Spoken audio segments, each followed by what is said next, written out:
Okay, so let's start with some brief context. The Matrix Foundation is a community interest company that was founded in early 2019 that acts as a neutral custodian for the Matrix decentralized communication system. This is distinct from Element, the for-profit company that builds flagship products and services built with Matrix. Element was set up by the creators of Matrix and has been developing most of Matrix infrastructure for the last 8 to 9 years. And they also sponsored the foundation for a while too. Just over a year ago, Element forked Synapse and Dendrite, if that's how you pronounce it, to Matrix Home servers, changed the license from Apache to AGPL version 3, and continued development of them themselves to speed up work. The foundation, which retained the old Synapse and Dendrite, had announced that they did not have the resources needed to continue development of their own. On top of that, the foundation also explained at the same time that they had to abandon some projects that they had been working on. And I quote, "We've had no choice but to pause development on the majority of the core team's next generation Matrix projects. We had high hopes of being able to secure dedicated funding for a third room, but the interested parties did not come through and the team has now been disbanded." Meanwhile, peer-to-peer Matrix and low-bandwidth Matrix is on a hiatus until there's dedicated funding, and account portability work is also temporarily paused in favor of commercial Element work. This follows directly from the previous year's distress signals that the foundation gave. To quote their 2022 holiday update, "On the other hand, only a handful of these initiatives have resulted in funding reaching the core Matrix team. This is directly putting the core Matrix development at risk. We are witnessing a classic tragedy of the commons. We have released all the foundational code of Matrix as permissively licensed open source, and it got to the point where anyone could successfully run it and scale it themselves. The network is expanding exponentially, but in return, it transpires that the vast majority of these commercial deployments fail to contribute financially to the Matrix Foundation. And even worse, this is completely unsustainable, and Element is now literally unable to fund the entirety of Matrix Foundation on behalf of everyone else, and has had to lay off some of the folks working on the core team as a result. Both in their 2022 and 2023 blog post, they asked individuals and companies alike to donate and sponsor the project so that they could resume longer-term projects, though it seems like their words have not had the impact that the Federation was hoping for. We are now in early 2025, and the Matrix Foundation has published an article titled "We are at a Crossroads." They explain that the foundation, previously entirely funded by Element, now has half of its budget covered by its founding members. Namely, these are Element, obviously, Automatic, and FutureWave, plus a series of other ones that you can see on the silver members. I won't try to pronounce them. However, as they mentioned, having half of the budget covered by them also means that half of the budget isn't, and they are burning through the reserves. So what's the deadline? We are given one. Either the situation changes by the end of March 2025, 1 month from now, or they will have to cut costs again. This time they will be shutting down all remaining bridges hosted by the foundation and abandon their development. They ask for $100,000 by then, and this would only extend the runway by 1 additional month, which would, give them more time to work on landing grants and new members. Last year, the revenue was $561,000, whereas expenses were $1.2 million, a $639,000 deficit. This year, they are expecting roughly the same deficit, and as you can see, the $100,000 would only make a dent in the yearly budget. And yet, it's still a somewhat ambitious goal to achieve in such a short time frame. Talking about organizations and companies, they are asking for people to join as memberships, which starts at just $2 grants a year and then scale up to $500,000 a year. Only Element pays that much right now.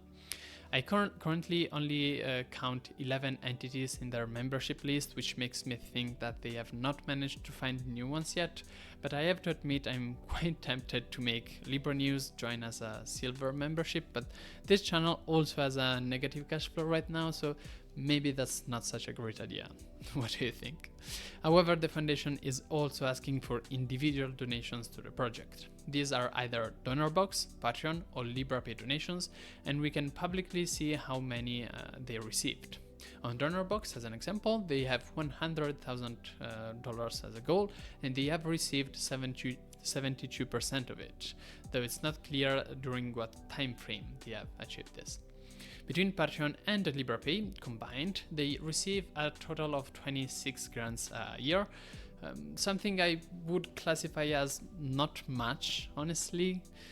So what's next for Matrix if they do manage to raise the funds that they need? Well, they want to resume the longer-term projects that they've shut down, obviously, but the first area to see increased funding will be the trust and safety team. That's the current biggest expense, and they are still under-resourced. They are under a lot of pressure to deliver protocol improvements, better tooling for server admins, and more. In the hope that I've now convinced you to help them, if you can, I'll now switch my focus to the situation around FreeDesktop. Very similar, but let's start with some context. FreeDesktop is not a company or an organization, but rather is a project that aims to define various standards that should be respected between desktop environments and such. It's been around since 24 years ago, by the way, which is more than I've been around, and it was founded by Pennington, a GNOME developer working for Red Hat. They now provide hosting for a variety of cross-desktop projects, from Wayland to Mesa 3D, then there's Poplar, the X.org server, the DBus, libinput, Pulse Audio, Pipewire, Systemd, and many, many more. FreeDesktop does not accept donations, does accept donations and sponsors, obviously, but the project has a no corporate backing or funding stream. To do so, they are part of the X.org Foundation, but they are driven forward by volunteers only. However, they recently had some significant issues concerning hosting. Their GitLab burns through around 50 terabytes of bandwidth per month, and though it was previously running on Google Cloud free credits, well, they ran out of them in 2020, so they sought some other sponsor. And they found one, Equinix. They are the largest global data center and colocation provider for enterprise network and cloud computing. They hosted FreeDesktop's GitLab completely for free since 2020, but now they have decided to shut down the Equinix Metal team, which was hosting the FreeDesktop project. They have done so in a somewhat short notice, meaning that FreeDesktop is now pressed to find a new home, and quickly so. How much money are we talking about here? Well, the server expenses on Equinix are $288 a year, but less expensive servers could probably bring that down to around $120, $180. Some further math brought that potentially even further down to 48 crowns a year using Etzner, but that figure is even assuming that there's no sponsorship directly from them. After much discussion, Daniel Storr announced that, and I quote, "We have made what we think is a good decision on hosting and network. We're just in the final stages of getting this fully arranged now, and we are looking forward to announcing it with a more concrete timeline in hopefully the next couple of weeks." Now, both the tentative date they want to transition by and what they have chosen as the host are publicly available on their GitLab. However, the issue specifically asks not to advertise it a lot, so I think I'll just shut up and let you search for this information if you really want it. Now, I briefly mentioned earlier that this channel has a negative cash flow, but there are a few more words that are relevant to this story.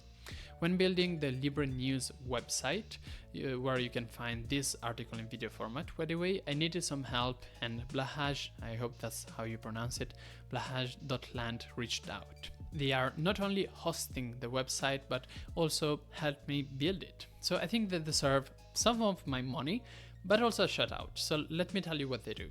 Firstly, they offer all-in-one free services from Nextcloud to GitForge, Matrix Chat, secure file sharing, a well-federated Fediverse instance, and much more.